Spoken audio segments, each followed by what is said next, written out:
भीक मागायला लागले आमच्याकडे पर्याय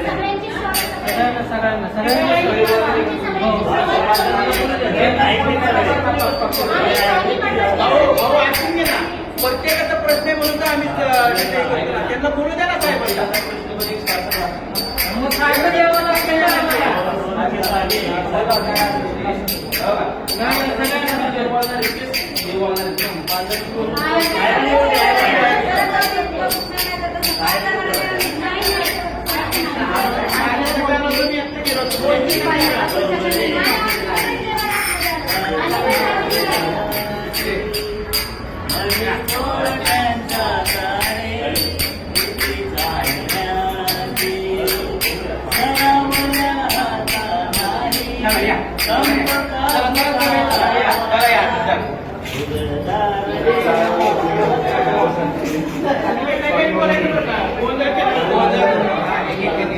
करायचं ना मी सांगतो पहिले.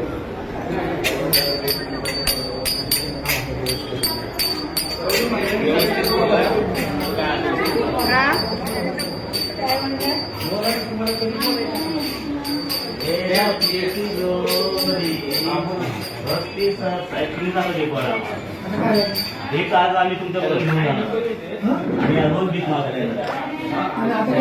रोज भीक मागायला आमचा तुम्हाला दोष नाहीये काही. आमचे चूक आहे. आम्ही ते 15,000 रुपये घेतो सगळ्याकडे गोळा करतो. माझा मोबाईल द्या 15,000 रुपये महानगरपालिका आम्हाला देते. ही व्यवसाय करा तुम्ही. 15,000 आम्ही आणखी 10-15,000 रुपये कुठून तरी व्यवसायासाठी घेतो. कुठून तरी कर्ज काढतो. तो व्यवसाय उभा करतो. तुम्हीच आता आणि तुम्हीच घेऊन जाता. म्हणजे खोटी सहानुभूती का दिव्यांगांना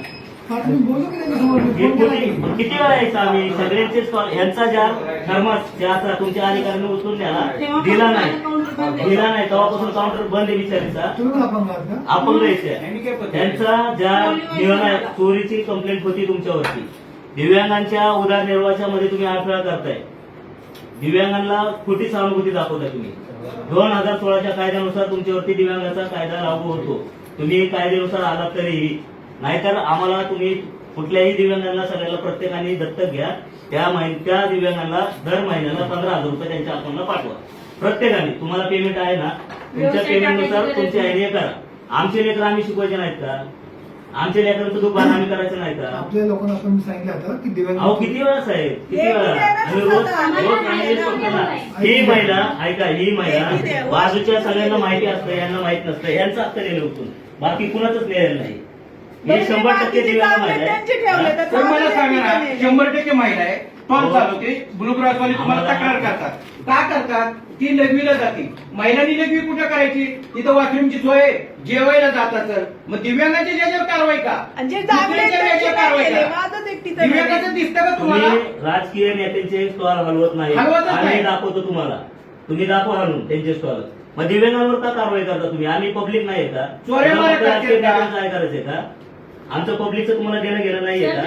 आम्ही तुम्हाला सांगून गेलो होतो मागच्या वेळेला की तिला सांभाळायला कोणीच नाही. तिची आई आणि ती एक तर ऐका आमच्या दिव्यांगाचे तुम्ही ज्यावेळेस आले होते तेव्हा तुमचं दिव्यांगांचे एवढ्या अडचणी असतात. निसर्गाने ऑलरेडी अन्याय केला आमच्यावरती.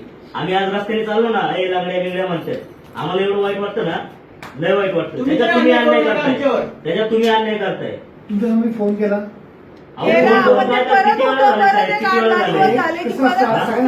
केलेलं आहे पण तिथं काय परिस्थिती आम्हाला ते काय म्हणतात आम्हाला लेखी आणा तोंडी स्वरूपात नाही देऊ शकत. आम्हाला तोंडी स्वरूपात आयुक्त साहेबांचे रेकॉर्डिंग व्हिडिओ बायोमेट्रिक झालेल्यांचं तुम्ही काय म्हणताय रद्द केलं. तुम्ही म्हणलात आम्हाला लेखी मागवा. आम्ही लेखी अर्ज केला की मला लेखी स्वरूपात द्या. तुम्ही बायोमेट्रिक अर्ज केले. परत त्यांचं बायोमेट्रिक होत नाही. त्यांनी सांगितलं तुमच्या शासनाने सांगितलं की सगळ्यांचे काय करायचं आणि आमचे 350 लाईसेन्स द्या. आमचे आमचं तुम्ही सामान उचलून आम्ही कुठून बघतो? आम्ही कॉन्ट्री करून टाकून दिले स्टॉल. आम्ही कुठून येत आणणार आहे? काय कुठून करणार? आणायचे आणायला म्हणजे बोलायला तिला आधी आतमध्ये नेऊन टाकतात बरं, आता दरवेळेस कुठून पावती आणायचे केलेली आहे पैसे? त्या महिलेने 5,000 रुपये 5,000 गोळा करून ती पावती पावती केलेली आहे, पण सगळ्या केलेली. गोष्टी केल्या आहेत. त्यांची 200ची पावती आहे, बायोमेट्रिक झालेलं आहे, लायसन्स झालं पाहिजे त्यांचं, तरी अजून लायसन्स नाही सर. लायसन्स सध्या बंद आहे. अहो सर आम्ही 2-3 वर्ष झाले बरं, सर, दोन लायसन्स महिने लायसन्स कोण दोन देतं नाही? महिने सर अवघडे साहेब काय बोलले लायसन्स चालू आहे 2020 आणि- ऐकून घ्या, लायसन्स कुठे चालू आहे? ऐका ना. दिलेले आहेत लायसन्स तुम्हाला दिव्यांगाच्या पट्ट्यात ऐकून घ्या, दिलेले आहेत. तुम्ही जर व्यवस्थित बोला. लायसन्स कुठे दिव्यांगाच्या चालू आहे? पट्ट्यात दिलेले आहेत सर लायसन्स कुठे चालू आहे? जे ज्यांनी तुम्ही अर्ज केले आम्ही तुम्हाला दाखवून देतो त्यांना ना. नवीन लायसन्स बंद आहे.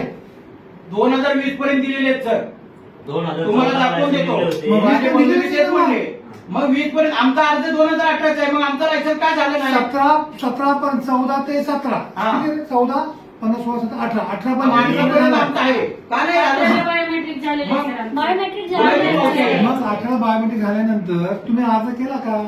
अर्ज केला मग परत पोलिसांनी अर्ज आले पेपरला जाहिरात आली होती त्यावेळेस तुम्ही अर्ज करायला पाहिजे होते ते नसेल आले तर रद्द राहिलं. आता ज्यावेळेस नवीन टीव्हीसी कमिटी येईल त्या कधी सर्वेक्षण येणार सर टीव्हीची कमिटी अहो, सर, शासन- आम्हाला कळवलंच नाही तुम्ही शासन मान्यता देईल त्यावेळेस. इलेक्शन झाल्यावर टीव्हीची कमिटी वाचणार नाही सर इलेक्शन कधी होणार शासन ज्यावेळेस मान्यता देईल त्यावेळेस. मग आम्हाला कधी कळणार शासन मान्यता देईल पेपरला येईल का ते येईल ना पेपर. मग आम्हाला कधी कळणार कोण पेपर वाचतंय कोण वाचत नाही सर आता ते प्रत्येकाचं काम येते. ऐका ना. तुमच्याकडनं काय जर कळलं पाहिजे सर आम्हाला प्रत्येकाचं काम आहे पेपरला जाहिरात येईल की असे फॉर्म झालेले आहे हे सर्वेक्षण सुरू होईल म्हणून. सर ऐका ना, तुमची टीव्हीची मीटिंग तुम्हाला जेव्हा घ्यायची तेव्हा घ्या. तुमचं काय कवा करायचं तेव्हा करा. आमच्या दिव्यांगांना त्रास नाही झाला त्यांचं मी पाहिजे. सांगितलेलं आहे की त्यांचं द्यायला त्यांचंच सांगितलं. नाही, त्यांचं आमच्या जे कसं नाही, सगळ्यांनी सगळ्यांनी सगळ्यांनी सांगितलेलं आहे. ऐकून हा. घ्या तुमचं ते परवा कोण धनगडचं आलं होतं बरं धनगडच्या मॅडम आले तुम्ही आलता ना दादा आला की तुम्ही आला होता नाही, त्या नाही. दिवशी हा, चालतो. ते- आलता की मागच्या नाही? वेळेस आलं होतं. मग त्यांचं मिटून दिलं. अहो, साहेब, पण प्रत्येक दिवस बरं, आता तुम्ही सोडवायला सांगितलं, पण सगळ्यांना आपण आज जर- धनगडीला आज आहे, जर एका एका महिन्याचं नाही 1500 त्रेकरला असं आदेश द्या की दिव्यांगाच्या टोला हात लावू नका रोजीरोटी इकडून तिकडून घेऊन ते चालवतात आपण लेखी देऊ शकत नाही पण सगळ्यांना तोंडी सूचना केलेल्या बरं साहेब, बरं आहेत. साधा- दोन मिनिटं सूचना थांबा. तुम्ही तोंडी स्वरूपात सांगा इथून पुढे दिव्यांगांवरती कधीच अन्याय होणार नाही. आपण केलेल्या आहेत की त्यांना त्रास देऊ नका. पण ते म्हणतात दाखवा आम्हाला असं नाही अरे केलेल्या आहेत ना चाललं. सूचना त्यांना तुमच्या मी फोन लावून एक महिन्याभराने 8 दिवसांनी परत फोन द्या घ्या. म्हणे. लेखी द्या म्हणाले, लेखी द्या म्हणाले, ती लोकं दाखवा म्हणाले. हा मग तशीच बोलतात तुम्हाला ते, लेखी लेखी मागणार नाही. दाखवा. लेखी आहे का दाखवा असं बोलतात ते. परत एक 8 दिवसांनी परत फोन करतात थांबा जरा ताई थांबा जरा हॅलो परत येत नमस्ते बोला हां. हां. जसं हो. हां. हे बा, आपण लोकांना सांगितलं ना आपण की बाबा त्या दिव्यांना सहकार्य करा म्हणून. हा कोणाशी नाही मित्रांना सांगितलं नाही. हा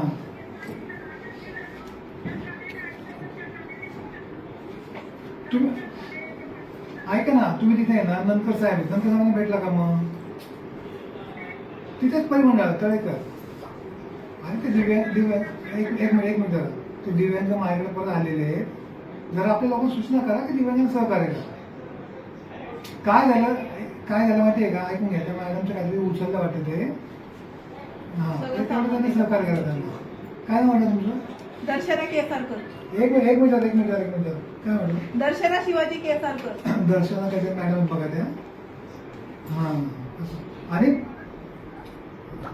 हा मी जरा दुसऱ्या फोन बोलतो आणि काय करा बाकीच्या लोकांना सूचना करा की जरा दिव्यांगांना सहकार्य करा हा ठीक गेला मेसेज सांगितले लोकांना सांगितलं हा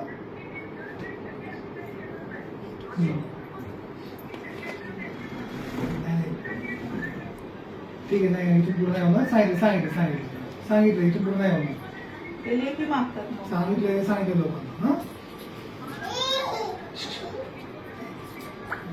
ठीक आहे.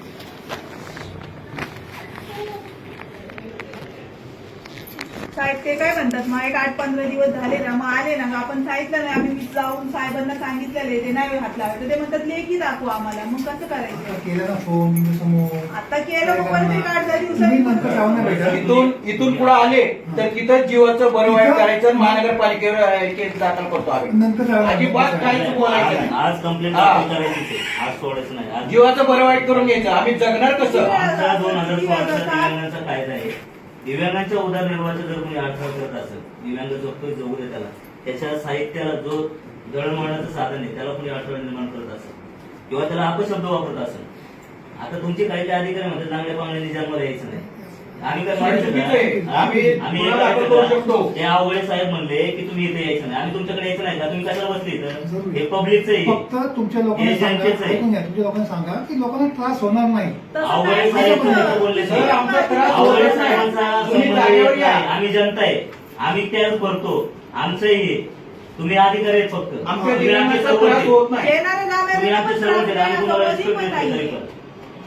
तुम्ही जागेवर आम्ही निरीक्षण तुमच्या करा मुलांना सर. नाहीये. कधीतरी अचानक या आमच्या दिव्यांगाच्या हा. टॉलचा कुणाला त्रास होत आहे झाला तर आम्ही तुम्हाला दाखवून देऊ. आमची तो इथं नाही. कचरा असतो का काय असतं का तसं काय नाही, असतं पण ते दाखवून येणाऱ्या द्या ना जाणाऱ्याला तुम्हाला. अडचण नाही काय नाही पण ते कंपनीवाले म्हणतात आम्ही नाही करत आणि हे अतिक्रमणवाले म्हणतात ते नाही. कंपनीची कंप्लेंट आली अशी तुम्हाला आम्हाला दत्तक नाही घ्यायचं, जो आमची कंप्लेंट करतो त्याची आम्हाला नाव द्या, हा आम्ही मग तिथं घरी कसं जाऊन करा बसू. नाव तर आम्ही त्याला टाका दत्तक घे म्हणतो. कंपनीत जाऊन विचार कंपनी नाही म्हणते ते कंपनी ते नावच आम्ही लेखी कंपनी द्यायला तयारीत नाही. म्हणले, आम्ही तुमची तक्रार करत नाही, मग आम्ही लेखी देतो म्हणून. मग अधिकारी मनमानी करतात का दिव्यांगाला हे त्यांच्याकडे तक्रार येत नाही मग अधिकारी कंपनीचं नाव का सांगतात तुम्ही पाहतो मी आता. मग या दिव्यांग भरणा जातो तुम्ही सर. यांना भेटा नंतर साहेबांना भेटा. आता चांगलं स्थिती नाही नाही पण मी परत ही गोष्ट नाही झाली पाहिजे. काय का जाऊ ऐकून द्या. घ्या. मला म्हणायचं तुमच्या सांगायचं मी की आपण सहकार्य करा मला. मला काय म्हणायचं की आता ही गोष्ट त्यांना परत तिथे तिचे बॉक्स आहे ते सगळं तिथे आणून ठेवा. जसं नाण्याच्या दोन बाजू असतात हा. तसंच तुम्ही सुद्धा तुमच्या लोकांना सांगा की बाबा लोकांना त्रास होणार नाही अशा पद्धतीने व्यवसाय करा. तुम्ही तरी पण दाखवा सर आहे. आम्हाला. मी सांगितलं तुम्हाला मी आता तुम्हाला मी गंभीर उदाहरण दिलं. इथं त्रास तिथं सांगितलं आहे. 10 फुटाचं बांध उपयोग आहे का 10 नाही, फुटाचं नाही, बांध? एवढं नाही. दिव्यांगाच्या टॉलवर कधीतरी तुम्ही या अचानक आमच्या दिव्यांगाचा कुणाला त्रास झाला ना ऐका. तो टॉल आम्ही ठेवणार नाही तिथं. सगळ्या दिव्यांगांना आज हे पुणे महानगरपालिका अतिक्रमण विभाग उपायुक्त श्री संदीप खलाटे साहेब यांनी प्रत्येक दिव्यांगाला आज आश्वासन दिलेलं आहे की कुठल्याही दिव्यांगाच्या पुणे शहरामध्ये कुठल्याही दिव्यांगांच्या व्यवसायाला अडथळा करण्यात येणार नाही असं यांनी आपल्या तोंडी स्वरूपात सांगितलेलं आहे. आणि जर कुणी आता हे केलं तर त्याच्यावरती 2016च्या कायद्यानुसार मग आयुक्त साहेब देखील असतील तरी त्यांच्यावर देखील गुन्हा नोंदवण्यात येणार आहे.